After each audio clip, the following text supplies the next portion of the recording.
Good morning, good afternoon, good evening all, it's Bear here. And I'd like to welcome you to my YouTube channel, A Box With No Lid.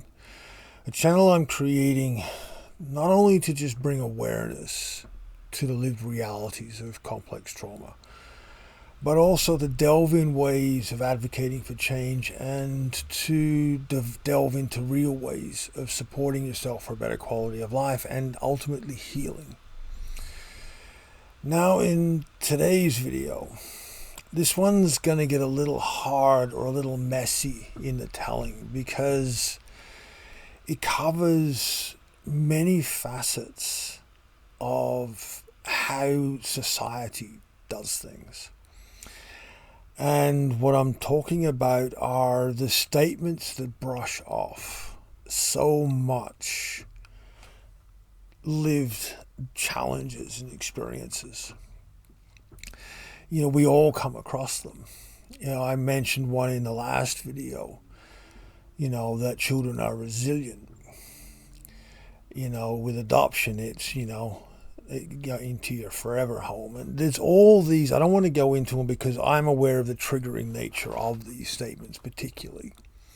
But I want to more raise what goes on around them, not just for those of us that they affect, but how it shapes where we can get the help and support and the understandings that we all need. Because I know myself, after many, many years of trying to find avenues of support and getting particular things understood so I can get the support or resources to address them, the dismissiveness created by these statements and how that is played out has basically ended my ability to get help. And when you start to explore the forums, particularly in adoption and foster care areas, in DV areas, in child custody areas, you can clearly see this huge gap between the statements that the brochure says, the politicians and certain individuals within the healthcare system say of what's available, and the reality of what's on the ground.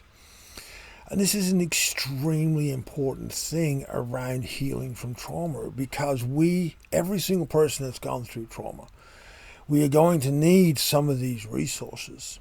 We're going to need some of this support, information, or understanding, and the appropriate or correct help to further our healing journey. And we cannot do this alone. Hence this video and my attempt at explaining some of the bigger areas and the why, and some potential ways of navigating around them.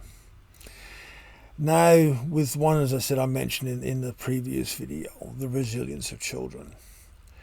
And there are numerous statements around how child welfare is approached and how it is assessed that are so vastly misleading.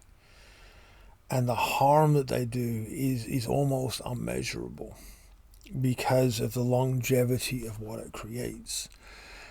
And when you try to challenge these statements within the system, the opposition that you are met with is designed to make the outcomes you experience your fault. And this is the driving force behind me making this video.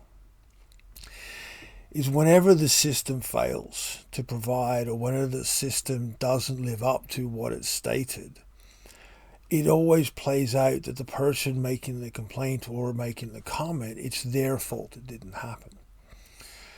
And in the areas of those living with complex trauma, this is common and highly destructive.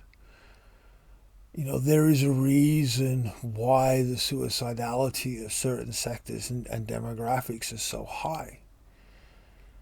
There is a reason why generational trauma exists. There's a reason why there are all these different parts of our society through systemic poverty and lack of education, inappropriate schooling levels and resources, and all these things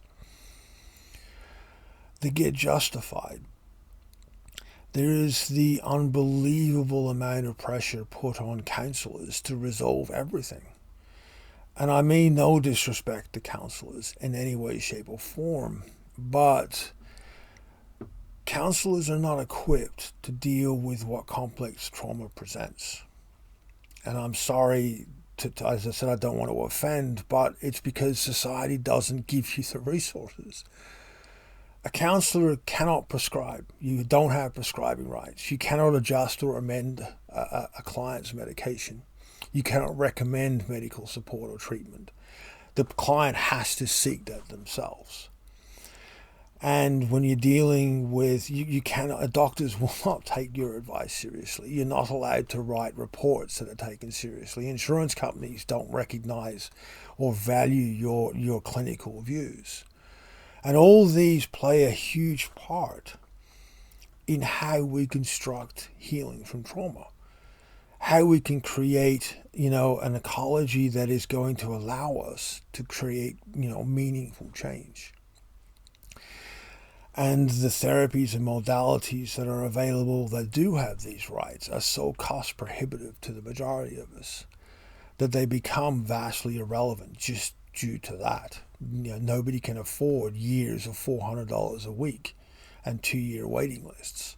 This is the reality of what I'm trying to address, and the mess that, because this is not a new thing, this has been around a long time, the mess it creates in our society.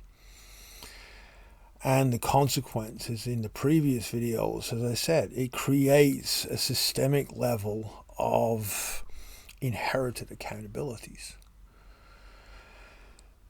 And this is the mess that so many who are dealing, with everything that keeps you imprisoned within a reality of survival, you're expected to navigate through all of this on top.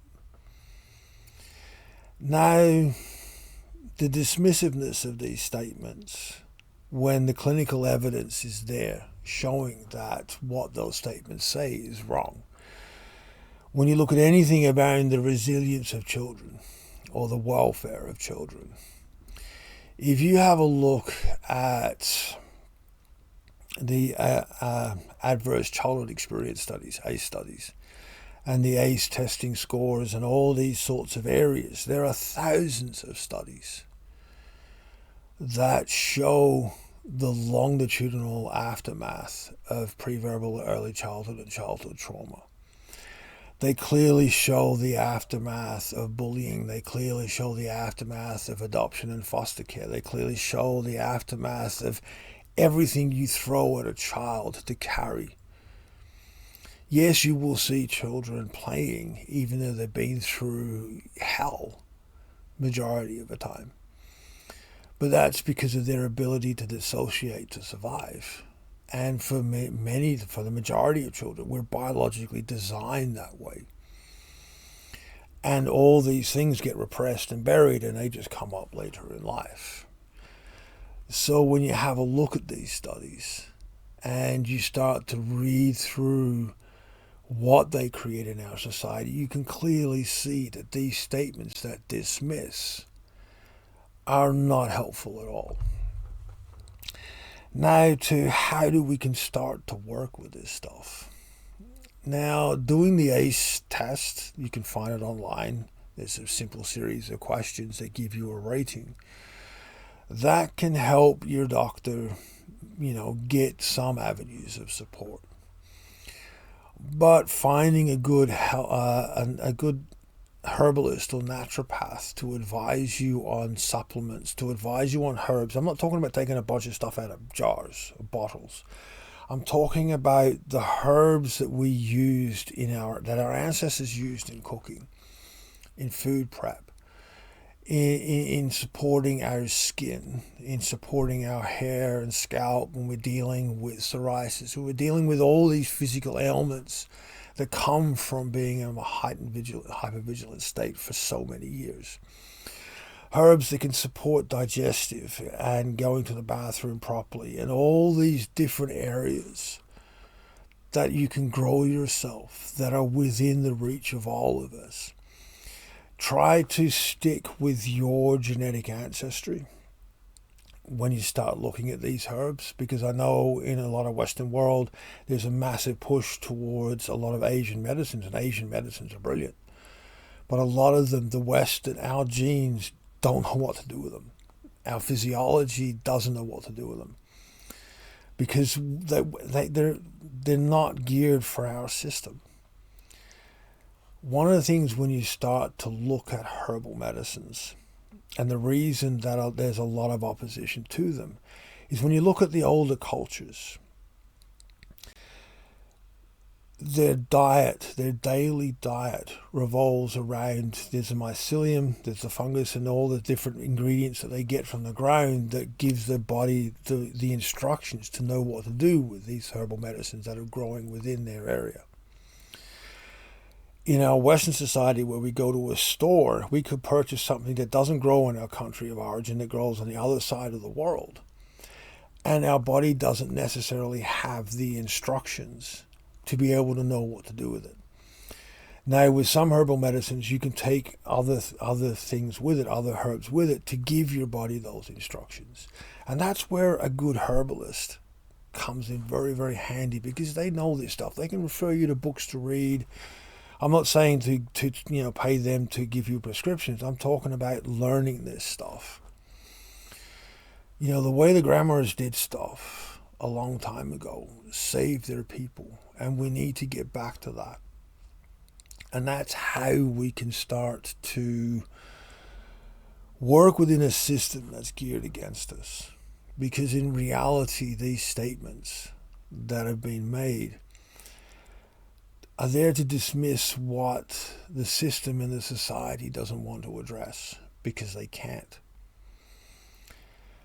And I won't go into it in this video because it'll make it too long, but there is reasons for it. But to help all of you out there, building an ecology in your home environment, growing as much food as you can, doing these things that support your body will help you. Learning the skill sets yourself will help you. The internet is filled with knowledge when you get past all the distractions. And it's using that. And as a guide, when you start to look at the understanding of herbal medicines and everything else, try to go back 1,000 years. And I'm serious. Look in the anthropology of tribal nations within your genetics. And you'll find a lot of key supportive things that will make a real difference in your life. And these things are so commonly grown that they can be very, very helpful. So as always, I love your feedback and your comments and your questions. And be kind and gentle with yourself. And I'll see you next time. Hope.